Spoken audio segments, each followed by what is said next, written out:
মৰমৰ ছাত্ৰ ছাত্ৰীসকল ক্লাছ 9 বিজ্ঞানৰ পৰা ইম্পৰ্টেণ্ট কেইটামান কুৱেশ্যন বাছি লোৱা হৈছে ভাল লাগিলে তোমালোকে আমাৰ চেনেলটো ছাবস্ক্ৰাইব কৰি দিবা ঠিক আছে বড়ো পানী টোপঙে কিয় ইয়াৰ কাৰণ হ'ল বৰফৰ যিটো ঘনত্ব পানীতকৈ কম বৰফৰ ঘনত্ব পানীতকৈ কম হোৱাৰ বাবে বৰফ পানী টোপঙে গ্ৰীষ্মকালত আমি কেনেকুৱা কাপোৰ পিন্ধিব লাগে গ্ৰীষ্মকালত আমি সদায় কপাহী কাপোৰ পিন্ধিব লাগে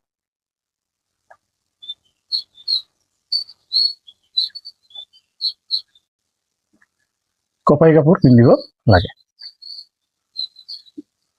তো এটা ভৌতিক প্ৰক্ৰিয়াৰ উদাহৰণ দিয়া তো ভৌতিক প্ৰক্ৰিয়া মানে কি বুজা ভৌতিক প্ৰক্ৰিয়া মানে যে পদাৰ্থৰ পৰিৱৰ্তন হ'ব কিন্তু ইয়াৰ কোনো গুণাগুণৰ পৰিৱৰ্তন নহ'ব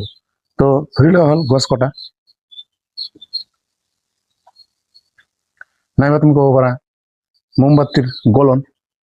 তো আৰু হ'ব পাৰে পানী বৰফ হোৱা এনেকুৱা বিভিন্ন প্ৰক্ৰিয়া আছে